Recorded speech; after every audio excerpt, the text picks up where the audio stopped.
Well, here I am back from my recall excursion, and it just occurred to me that some people might be wondering why I keep referring to this as a gypsy van when it obviously is just a regular, ordinary soccer mom kind of thing.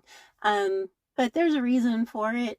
It's just kind of an incognito little gypsy van. So I figured as I'm packing it back up, the reason for it being a little bit different will become pretty obvious, way obvious.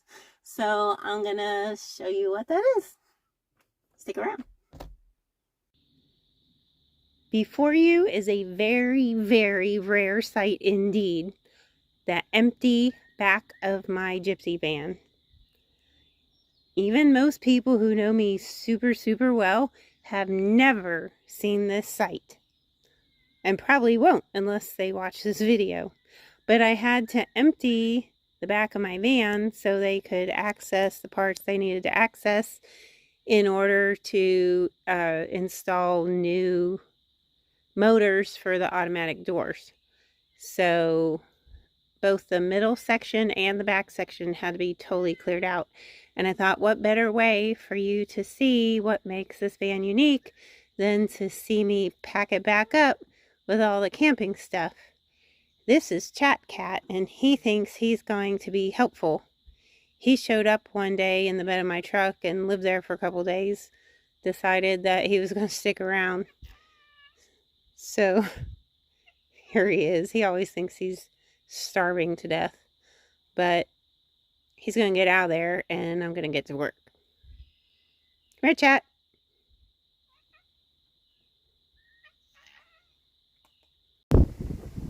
The main thing that converts my ordinary minivan into an extraordinary camper van are the components that I designed and Dad helped me make a while back. I'm going to show you what they are and how I put them together. So here we have a pretty basic frame. All it's got is some thin pieces of 4-inch lumber and pieces of metal for the legs. Really nothing fancy at all. And then it has an open top, and I'll explain why in a minute. These are the parts that go in the open top, so it's not so open. I wanted them to be removable so I could access the contents from inside the van. So I didn't want a solid top that was fixed. And then over here we have a tray that fits underneath so that if you do want to access the contents from outside, you can pull this tray that's on wheels out and you don't have to try to crawl all the way in there to access your stuff. And then these are legs, and I'll show you what those are for. And then over here have some basic, just basic boards that keep things where they're supposed to be. And again, I'll show you how those work. And then over here, we have a sleeping extension. So when I travel alone, which is most of the time, I don't need this part because I can sleep on the middle seat and just leave everything alone in the back. But if a person wants more space or have a travel companion with them, this is really, really cool to have so that two people can fit on top of the platform that Dad and I made and still be able to stretch out at least 6 feet worth at least. I said at least twice. Sorry, Mrs. Leonardo. But anyway, a person is able to sleep, or two people are able to sleep comfortably on top of the platform without feeling all cramped. So now I'm going to show you how to put all of these things back together. The first thing I need to put in is the basic framework to keep everything in place and to help the wheels roll smoothly, since my van has all kinds of craters and crevices in the floor. Not that I designed, but someone else did, so the seats could fold in and all that sort of thing. So I'm going to get those parts right now and show you their installation.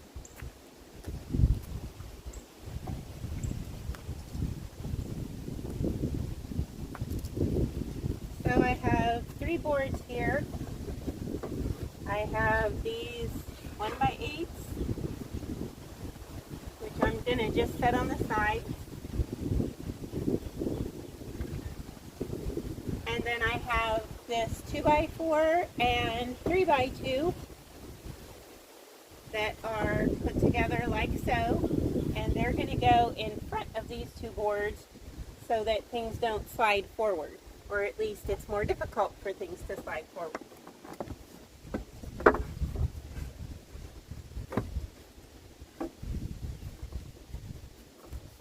Okay, now I'm going to go get the main frame.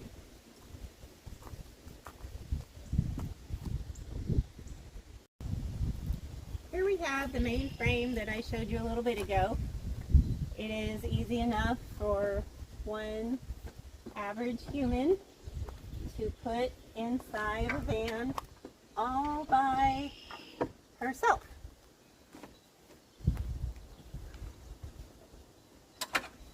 The seat belts always get caught, so just count on it.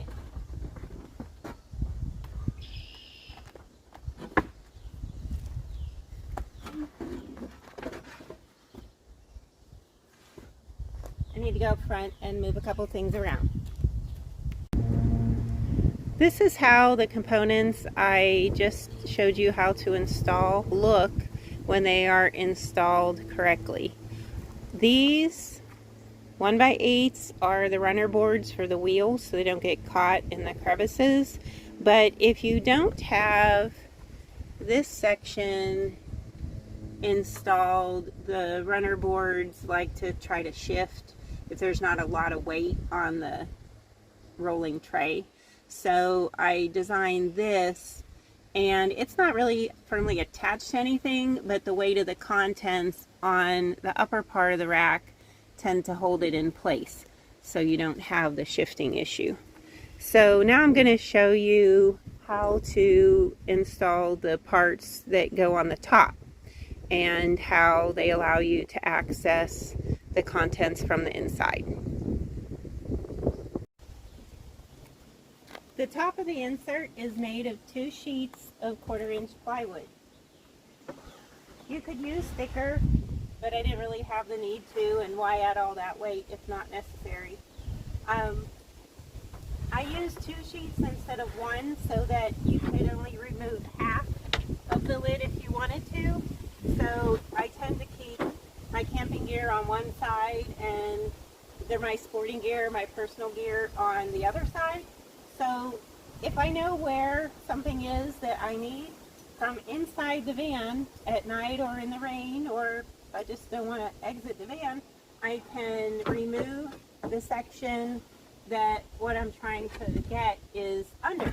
I have these little loops that I made of string, so you can pick up the front or the back or one whole side and shift it over and access your contents from the top.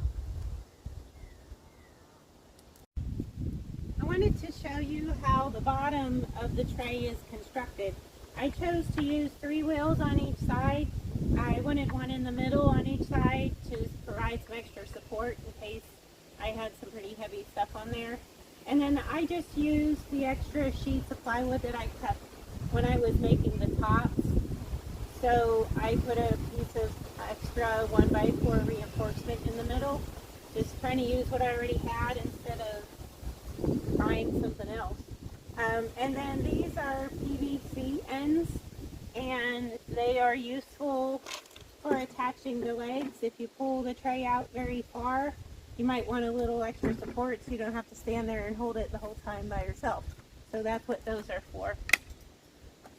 To install it, all you do is pick it up and make sure that the first set of wheels is somewhere on each 1x8. That's really all there is to it. And you just slide it on in there,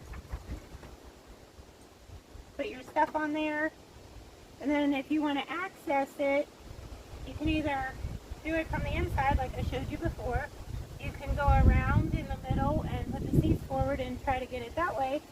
Or you can pull out this tray, either with a hand on each side or with a loop. Pull out the tray either halfway to the middle wheels and access what you need. Or if you need something that's way back there, you can just keep pulling the tray out. And that's where it might get a little tipsy. So using the legs could be pretty helpful in that instance. So then you could freely access your things. I guess you could also use this as a table, but I will never do that. That's an option. It's good to have options. The last really cool feature that I wanted to show you is the handy dandy sleeping extension.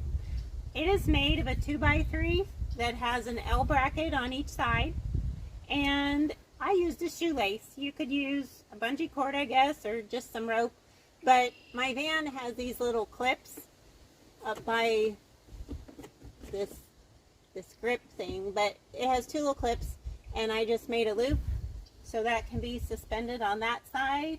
And then on the other side, I have the same thing.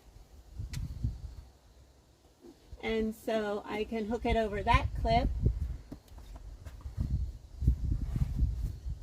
And then I have this section that's made of 1/4-inch plywood and a furring strip or 1x2 on each end. This 1x2 is cut a little shorter so that it actually can grip over the top of the frame, because you don't want it sliding when you're sleeping on it and swinging, and then you have a big gap in the middle. So it hooks there, and the other 1x2, the lip of it hooks over the 2x3. So now you have this extension and you can lay up there. I usually put my head on this end that's closer to the back door, because your upper body tends to be a little heavier than your feet. So I tend to put my feet on this end, and then I put a bunch of mats here so that it's all one level, and so it's not part of the board. But it tends to work out really well. So when you're traveling and you want to have your seats up, you can, or you can leave it like this the whole time. But if you have your seats up when you're traveling, this will just sit on top, and then at night you can just rig it up like this and have a really good night's sleep with plenty of space. All right, well, I hope you guys enjoyed this one, and happy camping.